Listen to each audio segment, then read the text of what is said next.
Olá, eu sou Cris Guterres. Esse aqui é o nosso segundo episódio da nossa série sobre câncer de pulmão. E hoje o nosso assunto é testagem genética. Calma, que não é nenhum palavrão. Estou trazendo para vocês uma inovação da medicina. E como toda inovação, vai permitir a personalização dos tratamentos e, consequentemente, resultados muito mais eficazes. E a nossa série é uma iniciativa da campanha Cuide-se Hoje, o câncer de pulmão não espera. E o nosso objetivo aqui é trazer informação para você, porque a informação permite que a gente tenha uma vida melhor. Deixa eu te perguntar, você sabia que câncer de pulmão tem nome e sobrenome? Sim, assim como cada pessoa é única, o câncer também é. E é aí que entra a testagem genética, para identificar os subtipos da doença e permitir tratamentos personalizados. Hoje a gente vai conversar sobre esse assunto, não se assuste, eu vou trazer aqui duas pessoas muito especiais para a gente poder desmistificar os termos e trazer a informação de qualidade para você.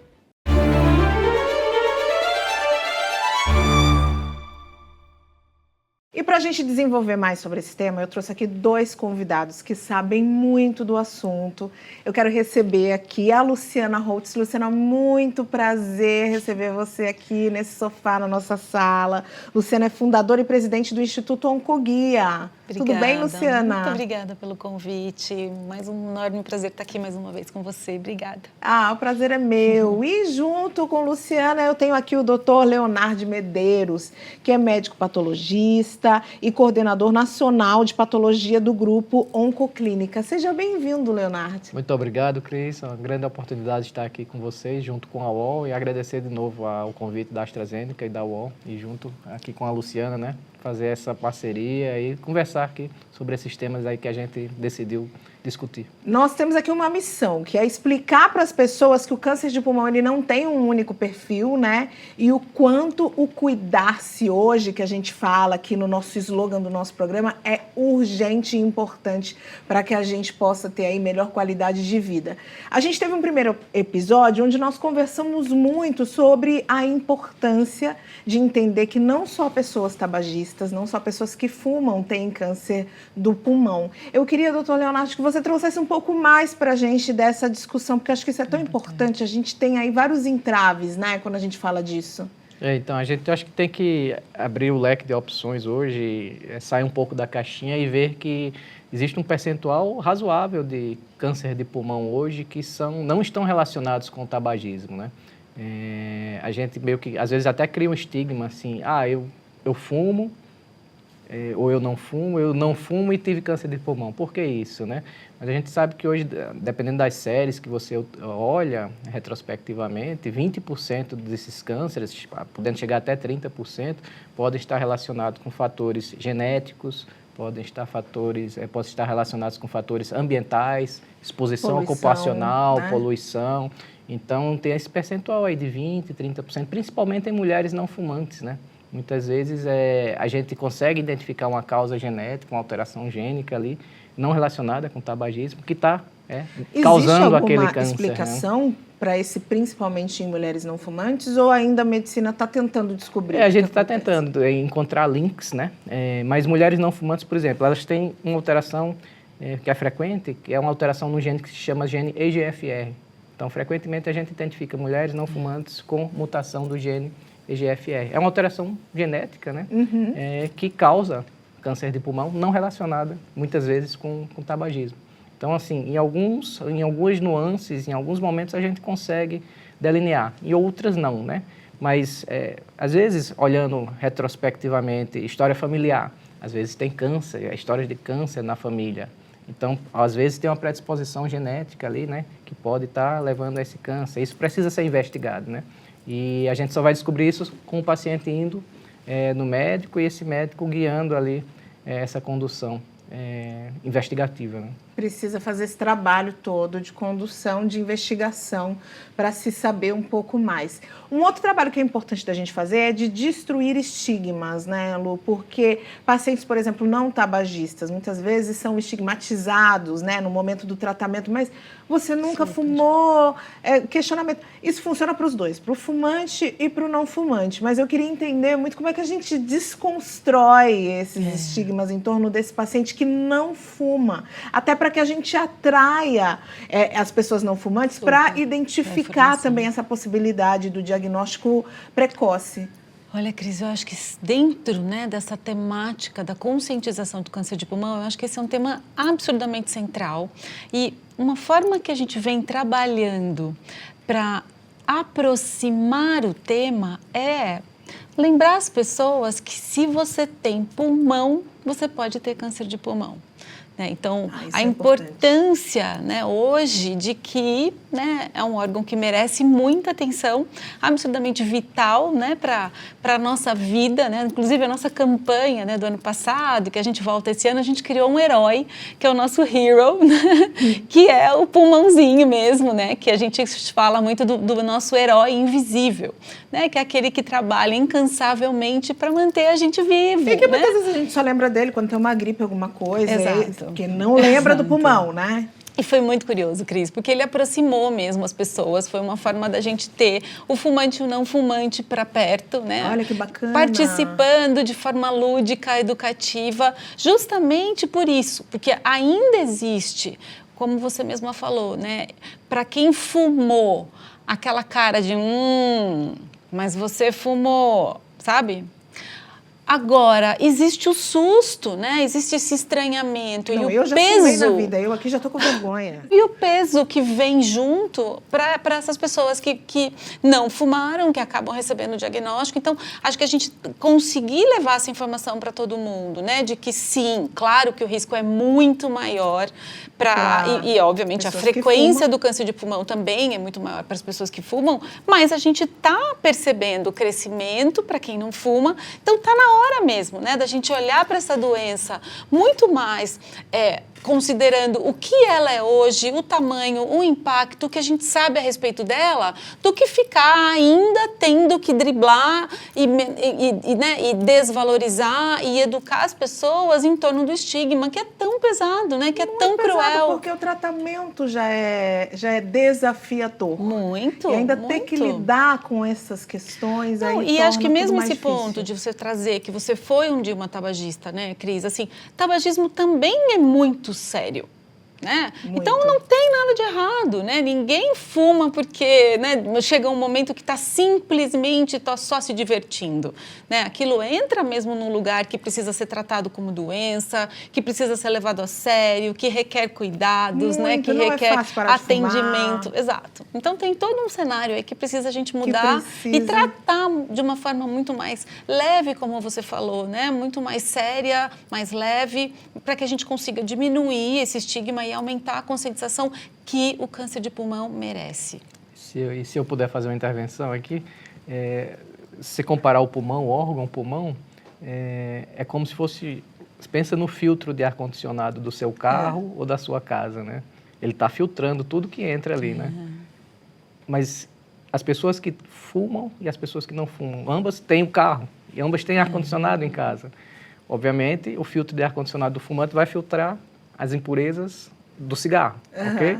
E as pessoas que não fumam? Ela está filtrando coisa ali, entendeu? Ela está filtrando a impureza da poluição, que tem atingido índices alarmantes, a fuligem, tá? Então, mesmo as pessoas que não fumam, o pulmão está filtrando essas impurezas, entendeu? Ele está funcionando como um filtro ali, igual o filtro de ar-condicionado da sua casa, do seu carro. E, eventualmente, algumas pessoas podem desenvolver um câncer de pulmão por conta dessa filtragem de substâncias tóxicas não relacionadas com o cigarro. O cigarro.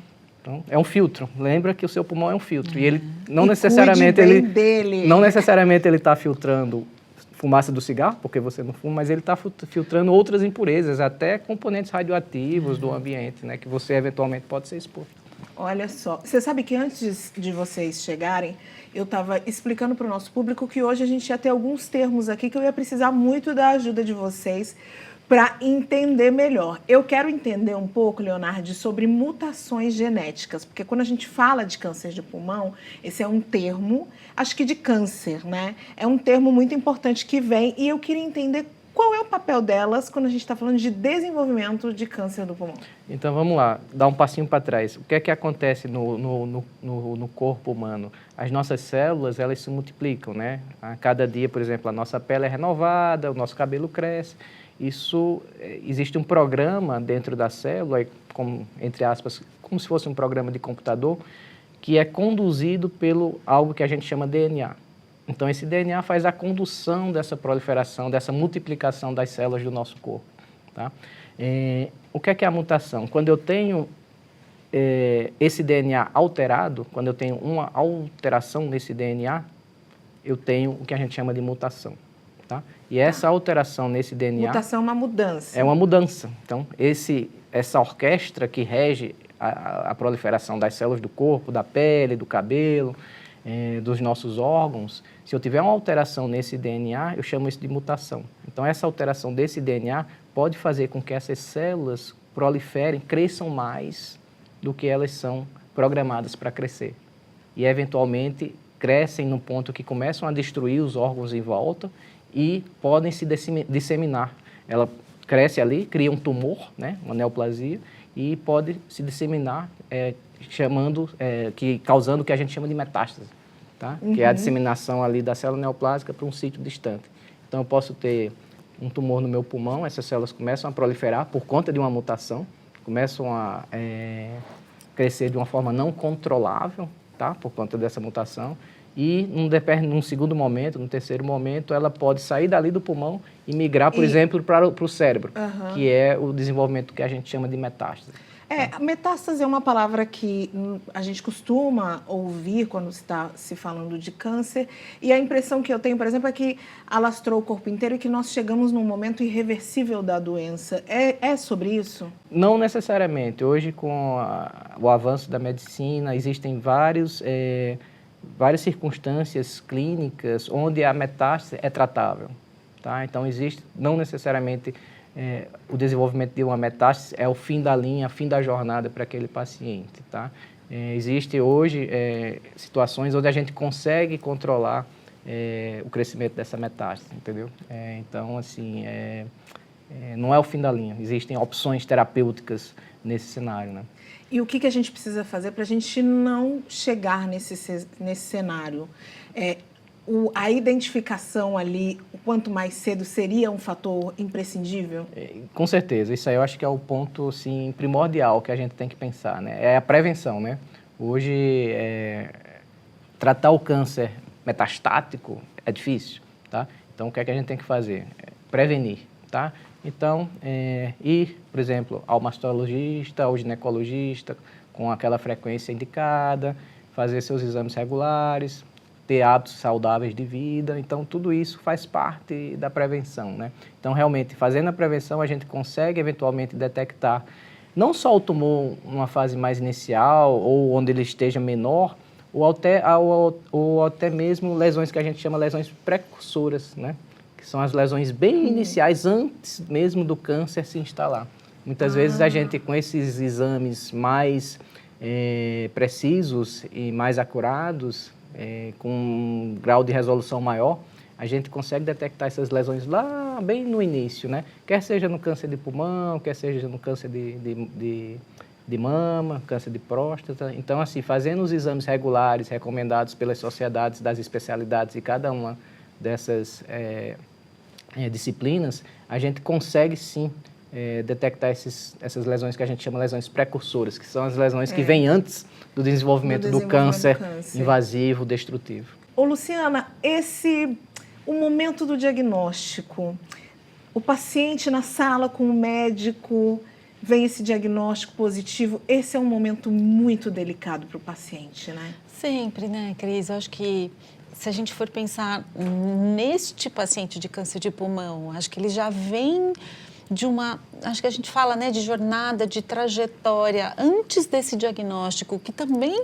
costuma ser bastante desafiadora, porque às vezes as coisas demoram, né? Nem todo mundo consegue do sintoma, igual a gente falou aqui, às vezes é uma tomo que foi feita num check-up, mas às vezes não, às vezes é um sinal e sintoma que pode significar uma doença já numa fase mais avançada. Então, sempre vai ser muito dolorido, sempre muito assustador, né? Sempre um momento aí que requer muita empatia, delicadeza, né? Que o médico realmente se coloque no lugar desse paciente e que esse paciente tenha, acho que quase que autocompaixão mesmo, sabe? Dele ter muita calma nesse momento, que vai ser um momento desafiador, mas que vai passar e que as coisas vão se acomodar aos pouquinhos. Tudo é muito novo, né, Cris? Acho que tudo que vem pela frente é muito novo, vem uma jornada pela frente de tratamento, que pode ser cirurgia, pode ser quimioterapia-alvo, né? Imunoterapia. Hoje tem um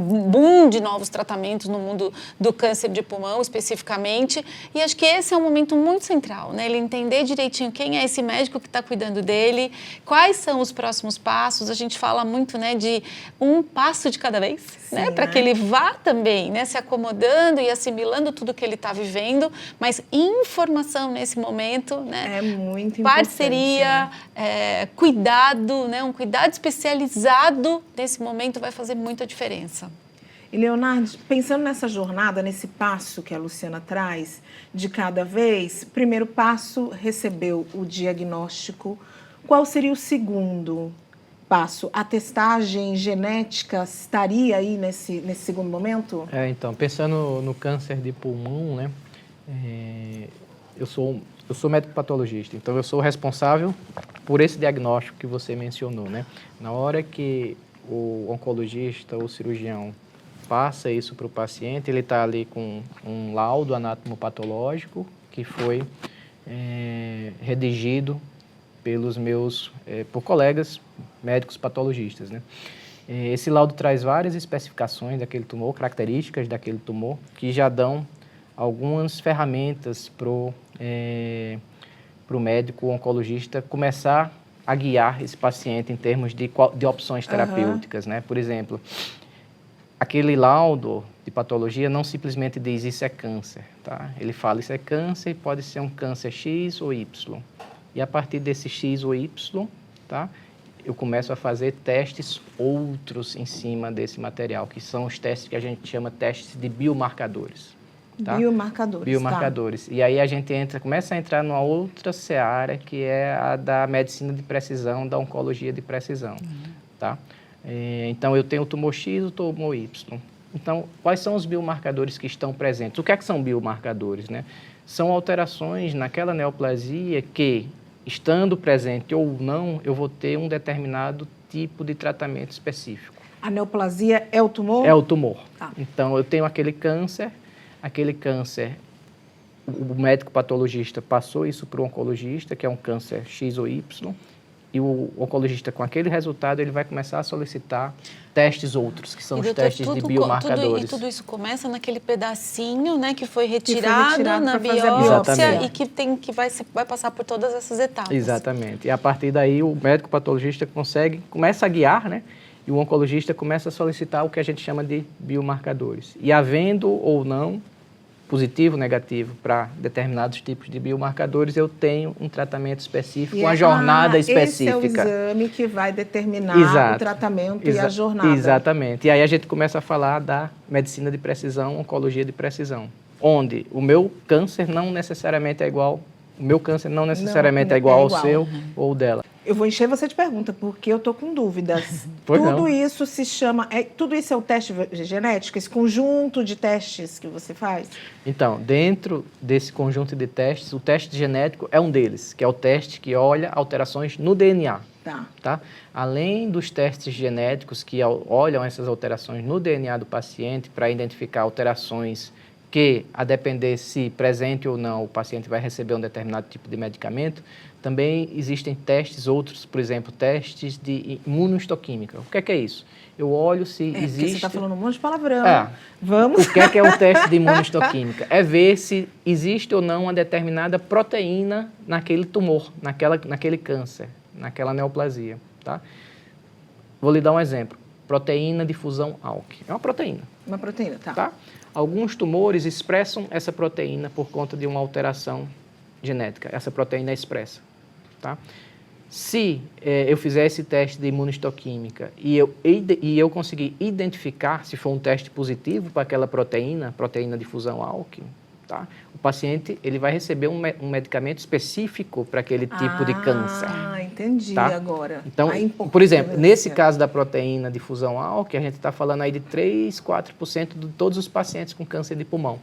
Então, em torno ali de 4% desses pacientes vão receber esse tratamento, obviamente, a depender do cenário clínico, né? Muitas vezes o câncer é tão inicial que não precisa, que nem precisa naquele momento, né? Mas, eventualmente, se eu tiver um câncer que está disseminado, localmente avançado, possa ser que esse paciente precise receber. A gente consegue precisar tipos, uma quantidade de tipos de câncer de pulmão ou de tratamentos, né, também? Exato.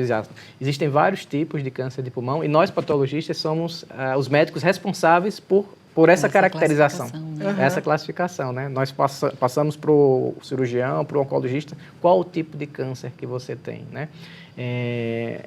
O câncer de pulmão mais frequente chama-se adenocarcinoma. Tá? Adenocarcinoma. Adenocarcinoma. É um câncer tipo de câncer de pulmão. E somos nós, patologistas, que passamos isso para o oncologista. E dentro dos adenocarcinomas existem subtipos, né? E muitos desses subtipos são definidos a partir do exame genético que você perguntou anteriormente, né? Eu consigo ver se tem determinadas alterações de DNA que estão presentes ali. Por exemplo, a alteração do gene EGFR, uma mutação. É um gene, é uma proteína que é expressa, o gene é transcrito, forma uma proteína, e se eu tiver uma alteração naquele gene, passa-se a se chamar um adenocarcinoma, que a gente chama de adenocarcinoma EGFR positivo. Novamente, a depender do cenário clínico, patológico, radiológico, esse paciente pode receber um medicamento específico, uma terapia anti-EGFR, né? Então, isso tudo faz parte desse combo aí que você perguntou. Desse combo e que a gente precisa identificar e são entender. todos testes que são mais ou menos relativamente feitos em conjunto, né? Sabe que tem duas coisas que eu ouvindo aqui, doutor, né? Eu fico pensando, né? A gente fala muito para os pacientes o quanto é importante saber o nome, o sobrenome e o apelido, né? De tudo isso que o doutor está trazendo, né? E outra coisa que eu estou aqui ouvindo, né? Assim, o patologista, né? O doutor Leonardo, ele é responsável por garantir, assim, aquela fase muitas vezes mais difícil das pessoas, né, que é quando faz a biópsia e fica em casa esperando, né, o resultado. Quem está cuidando daquele tumorzinho que foi retirado é o patologista, né, e é o que vai, né, colocar no papel o que o médico vai definir de próximos passos, que é o que o doutor está trazendo, né? Essa questão do tratamento certo para o tumor certo, né? Que é o que vem aí como lógica da medicina de precisão, que é fundamental no caso do câncer de pulmão. Fundamental. A gente fala agora muito está fazendo sobre muito isso. sentido, porque eu comecei o programa dizendo que câncer de pulmão tem nome e sobrenome. Exato. É exatamente esse caminho. Exatamente. E, Leonardo, me fala uma coisa. A gente conversou ali inicialmente, você me falou de aí mais de 20 anos de laboratório. Então, nesses 20 anos, eu imagino que você consiga perceber mudanças no momento de fazer toda essa identificação. Queria que você me contasse o que muda do momento que você entra ali, 20 e poucos anos atrás, para agora, nos resultados que você tem encontrado nos exames que faz. A gente tem observado, né, tumores que a gente chama mais precoces, né? Os tumores, a gente tem encontrado eles com tamanhos menores, menos invasivos, mas ainda assim, muito por conta de que a gente chama de acesso, né? Tem aumentado o acesso à testagem, o acesso ao diagnóstico, mas mesmo assim, esse acesso à testagem, ao diagnóstico, os programas de rastreio, né? Eles ainda não são suficientes. A gente ainda vê muitos cenários de tumores avançados, tumores grandes, doenças praticamente incuráveis, assim, muito pela falta de acesso ao diagnóstico na hora certa, né? Na hora certa, né? O diagnóstico muitas vezes precoce, né? O diagnóstico que a gente vai fazer lá na frente com a doença avançada, ou mesmo o acesso a um local com uma infraestrutura para fazer a testagem dos tumores da forma mais correta e assertiva possível, né? Então, a gente ainda não chegou lá, né?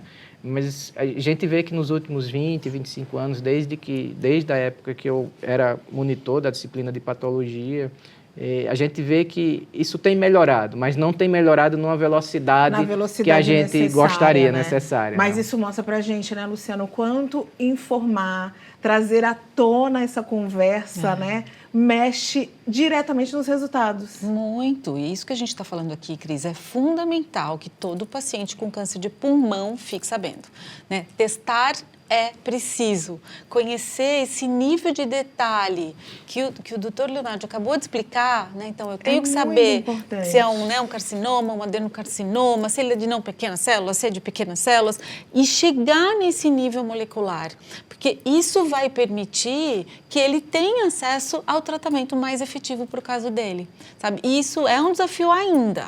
Então, nem sempre o teste está disponível, nem sempre o médico tem tempo para conseguir fazer o teste, porque fica às vezes, uma pressa de começar a tratar logo, né? Porque tem uma situação ali instalada que requer um cuidado mais ágil, mas o paciente precisa ter esse tempo com calma, ter acesso a essa informação para que possa se beneficiar. O que o doutor Leonardo está trazendo é um super avanço. A gente está falando de um super avanço científico, né? Poder conhecer nesse nível de detalhe o tumorzinho, né? O tumorzinho. Detalhe, a proteína. Eu fiquei muito impressionada com essa coisa de conseguir identificar a proteína, entender exatamente qual que é o tratamento e a medicação.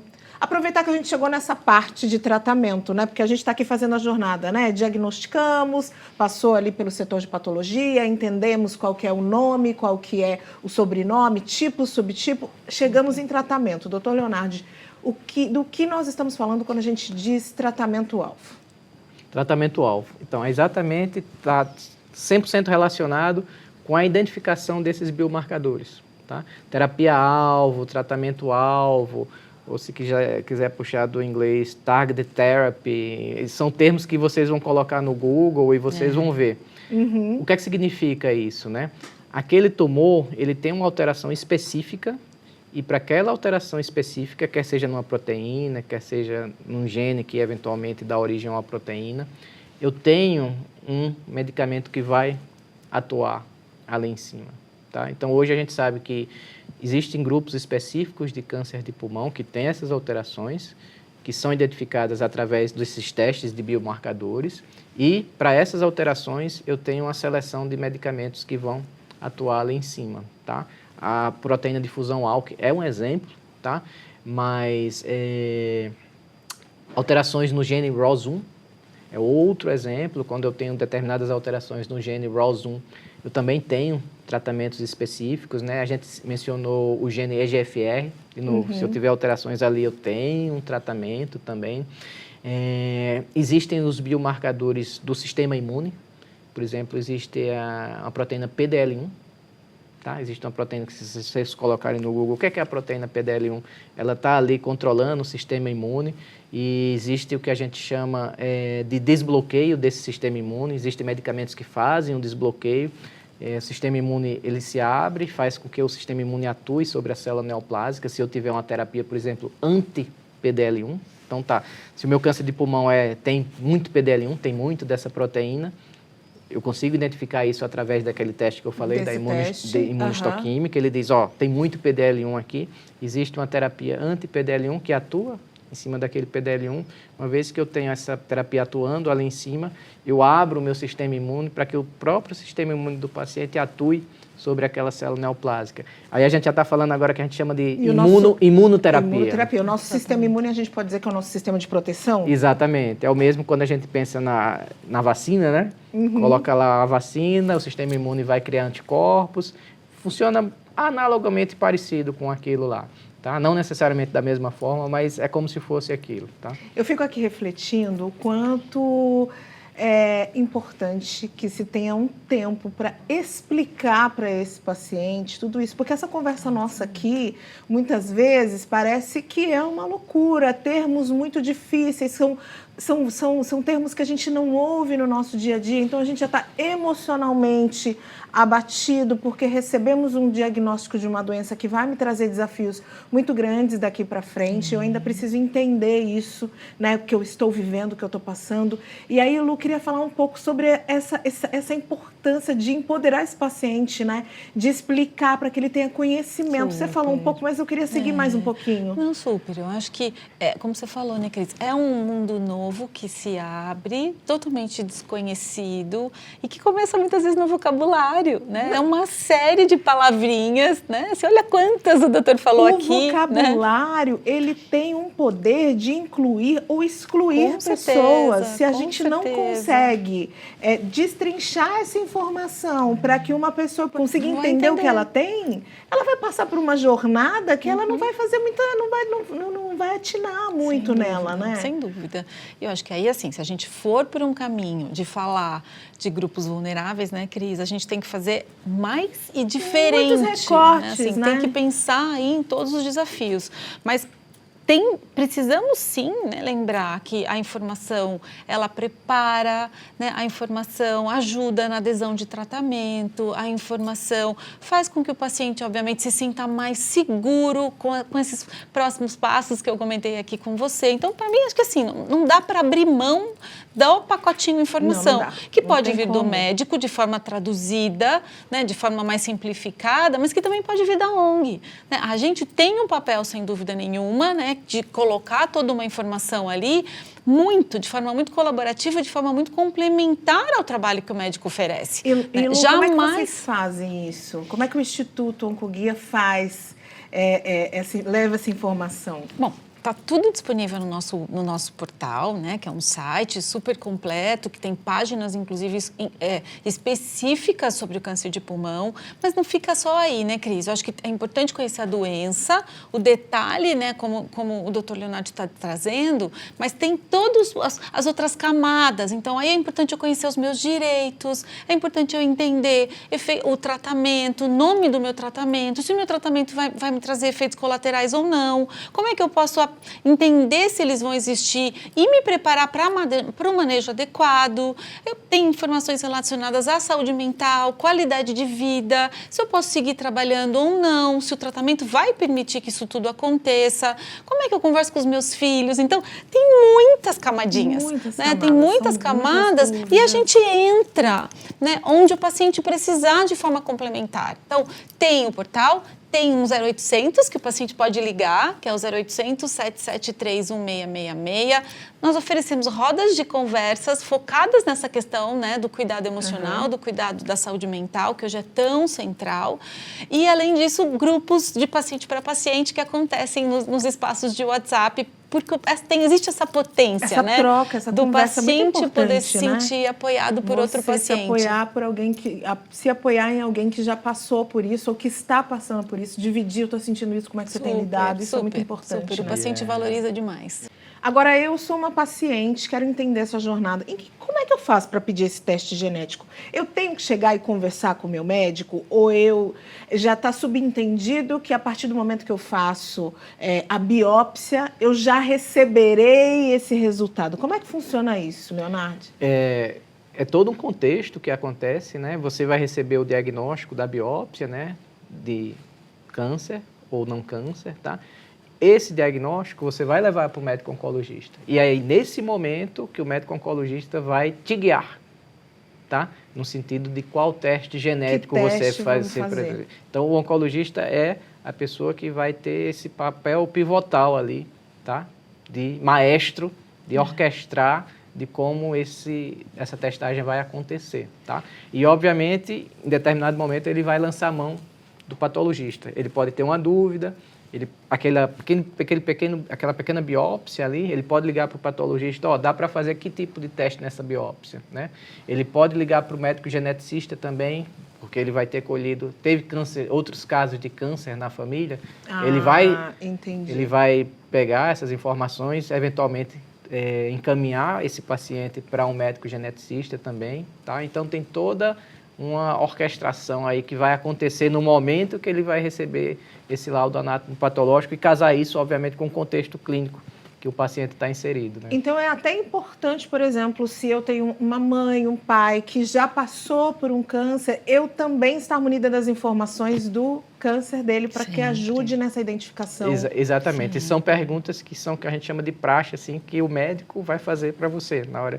Sua mãe já teve câncer, seu pai já teve câncer, quantos tios ou tios maternos, paternos, você consegue passar essa informação para o médico naquela hora, né? É importante saber disso. E, Cris, só para complementar, né? Eu acho que é isso, né? Um oncologista que vai fazer todo, né? Acho que organizar essa orquestra daqui para frente, mas a qualquer momento a paciente pode perguntar para o oncologista a respeito do teste. A qualquer momento, né? Doutor, eu quero saber detalhes do meu tumorzinho. Eu quero saber o nome e o sobrenome, né? A gente está investigando, eu gostei disso, porque às vezes o paciente já tem essa informação, mas ele não entendeu, sabe? Ou então não, então o teste não foi feito mesmo, sabe? E não então se essa é uma envergonhada informação. de perguntar. Não, porque muitas vezes nenhum. a gente não entende, são termos difíceis, inacessíveis para muitas pessoas. Sim. E aí não entendi, pergunta de novo, não Exato. entendi, pergunta de novo, até que entenda. E né? junto, né, com essa informação, se eu vou testar ou se eu já testei, é o acesso relacionado ao teste. Então, hoje, o teste vai passar, sim, pelo pedido do oncologista. Então, é o oncologista que vai ter que fazer uma solicitação, vai ter que preencher uma fichinha. E, normalmente, o oncologista também sabe os fluxos. A gente ainda não tem isso coberto, né, oficialmente, nem pelo plano de saúde, nem no SUS. Né? Então, essa é uma informação que o médico sabe como resolver e como caminhar para garantir esse acesso para o paciente. Lu, e nós estamos aqui nessa conversa falando de medicina de precisão. Eu queria entender um pouco mais sobre o que é medicina de precisão e o cenário aqui no Brasil.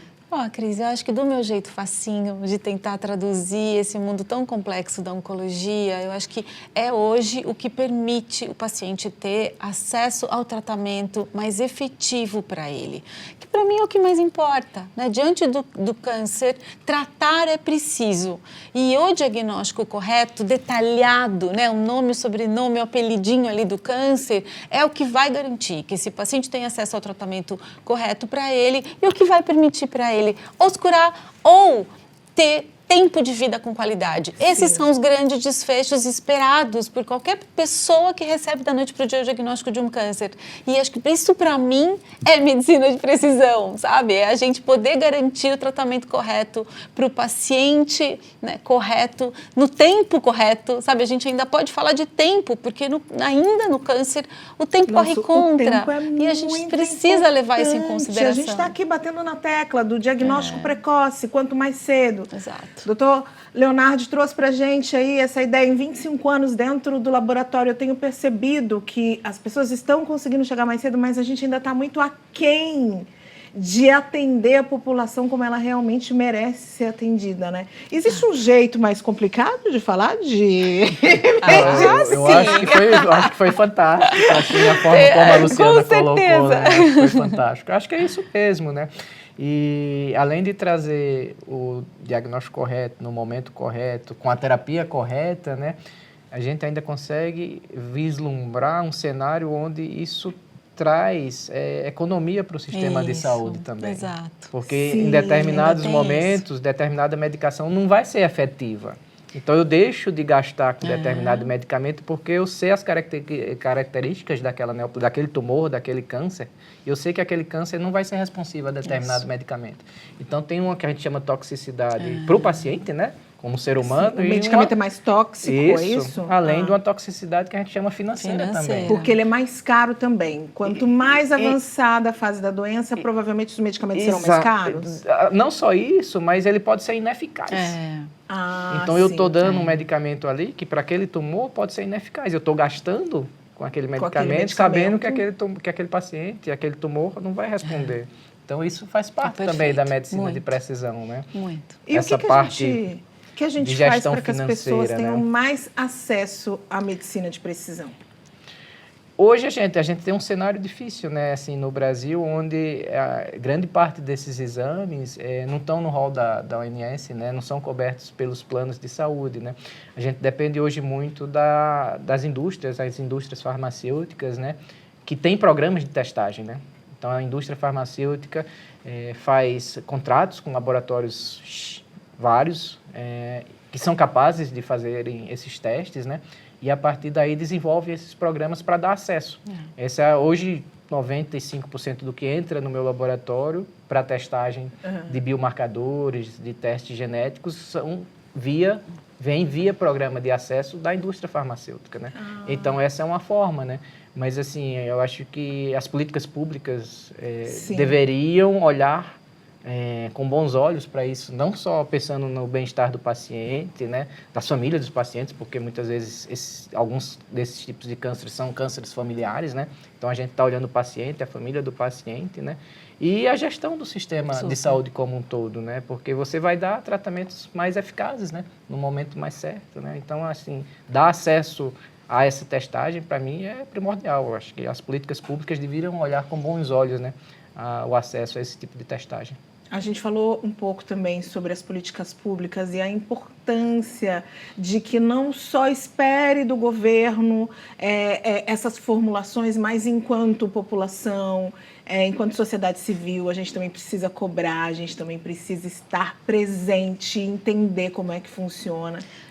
É nosso, né? É nosso. Assim, é nosso. A gente tem todo o direito de participar da construção, mas a partir do momento que ela acontece, também garantir, monitorando, que ela realmente saia do papel, né, Cris? Eu acho que esse é sempre uma angústia nossa e, ao mesmo tempo, um compromisso, né? Para que as políticas elas sejam mais atuais, que elas realmente venham baseadas em evidência, tudo que a gente está falando aqui, né? Se a gente tem hoje essa realidade de poder conhecer o câncer com esse nível de especificidade, a nossa política tem que olhar para isso. Tem que olhar. Né? Como é que a gente tem hoje uma política que não valoriza, por exemplo, a medicina de precisão, que inclusive o Dr. Leonardo está trazendo aqui, que traz inclusive esse componente da gente estar gastando melhor, né, doutor? Isso, né? Porque não tem saída, né? A gente vai sim precisar de investimento, né? de mais dinheiro, de mais orçamento para tratar cada vez melhor, né? Então, a medicina de precisão nos traz isso, né? Então, isso é fundamental.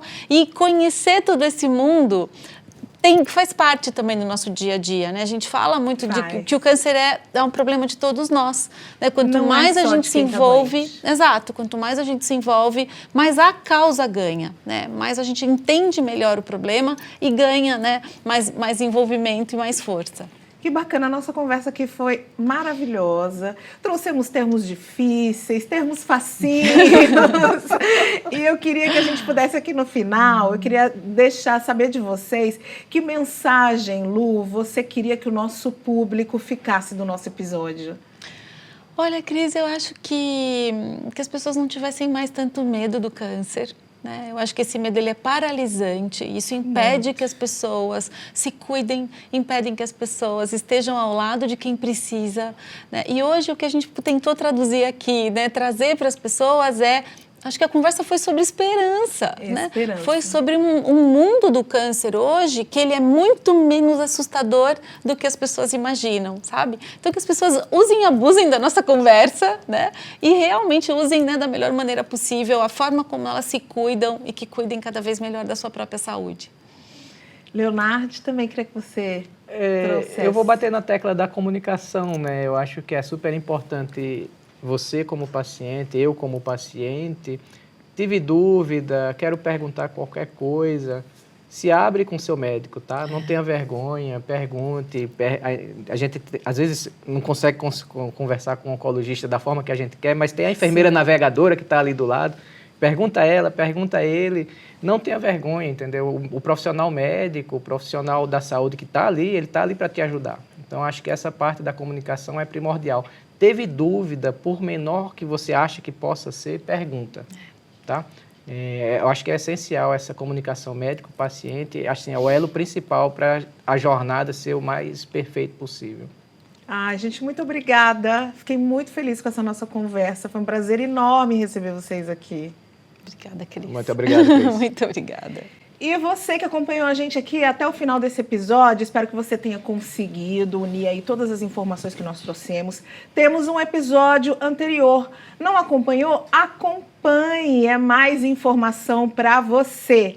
Como a gente conversou aqui, busque informação, tenha esperança, busque comunicação, faça perguntas. Cuide-se hoje, o câncer de pulmão não espera. E até breve.